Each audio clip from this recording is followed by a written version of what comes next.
Vamos começando o nosso Vitrine Revista falando sobre saúde, falando também sobre tecnologias e inovações que estão vindo para ajudar essa área. Pessoas que tiveram AVC geralmente ficam com algumas sequelas, né? Uns mais, outros menos, alguns recuperam, outros não. Mas uma das características mais comuns é a paralisia, o excesso de produção de saliva também, viu? Existem algumas técnicas, pessoal, que podem auxiliar na recuperação e uma delas é a famosa toxina botulínica, o Botox. E é sobre isso que eu converso hoje com a doutora Samanda Nezelo. Boa tarde, doutora Samanda, tudo bem? Boa tarde, Patrícia, tudo bem, e você? Que bom recebê-la mais uma vez aqui no Vitrine. Obrigada, o prazer é meu. Minha linda, conta pra mim, o Botox, de fato, ele pode ajudar esses pacientes com esse excesso de saliva? Exatamente, o Botox aí, mais uma vez, na parte terapêutica, ele ajuda esses pacientes não somente do AVC, como diversas outras doenças crônicas que a gente tem, mas ele ajuda na cialorreia, que é o excesso de produção de saliva.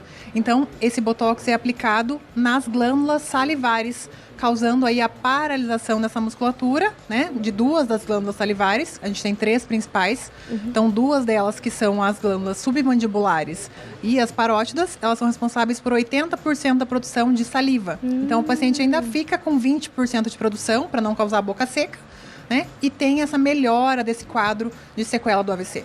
Agora, por exemplo, o Botox. Quando a gente utiliza o Botox, alguns pontos, por exemplo, no rosto, na face, a gente tem que fazer ali a cada tantos meses, de tempos em tempos. Nesse caso também, doutora? Também. O efeito dura em torno de 3 a 5 meses. Esse paciente tem que estar refazendo o procedimento para manter esses efeitos aí da melhora da cialorreia. Assim, a gente falou aqui sobre o AVC, né? Uma das sequelas do AVC, mas também o Botox é utilizado, como você bem falou, em outras situações. Por exemplo, Parkinson também? Parkinson também, pela contração da musculatura, distonias, que são aquelas contrações involuntárias da musculatura, a questão de tiques, né? Tiques nervosos.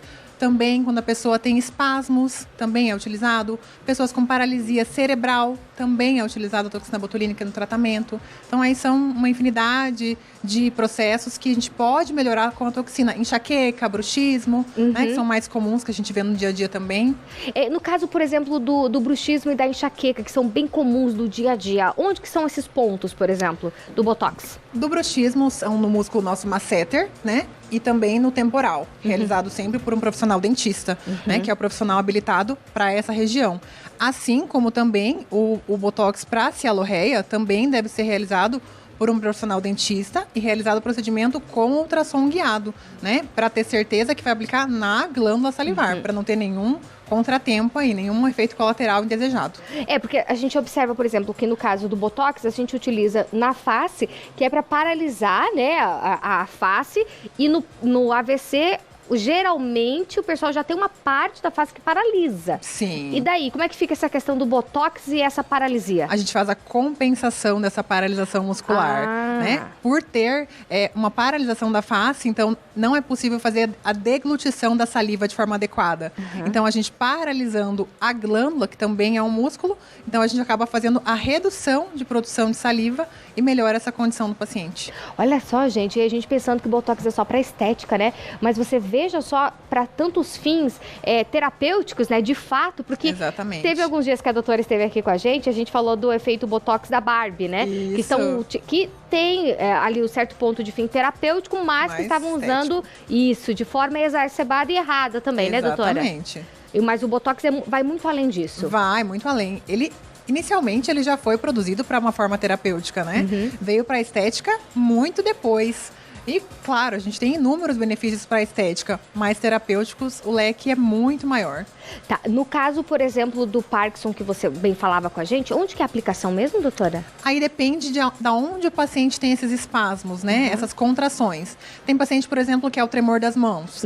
Então, é aplicado aonde tem a contração muscular. Então, é nas mãos, no braço, pode ter aqueles espasmos, por exemplo, de ombros, né? Que o paciente tem aqueles espasmos involuntários. Então, é sempre aonde tem a contração daquela musculatura específica. E tem alguma contraindicação?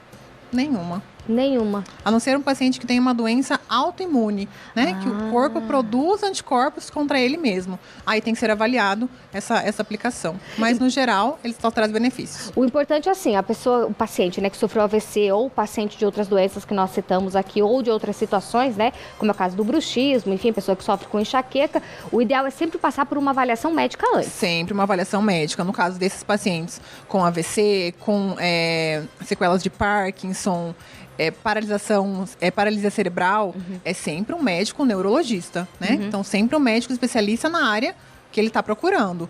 No caso da cialorreia, que é essa paralisação da glândula salivar, aí é um dentista que é o profissional habilitado para realizar o botox dentro dessa região. Né? Ninguém mais conhece essa região do que um profissional dentista. Perfeito, doutora. Muito obrigada pela presença aqui no Vitrine, esclarecendo essas dúvidas e mostrando pra gente, né, o quanto que pode ser sim utilizado a toxina botulínica, né, o famoso botox para fins aí terapêuticos de fato. Muito obrigada mais uma vez. Obrigada. Viu? E até uma próxima. Até.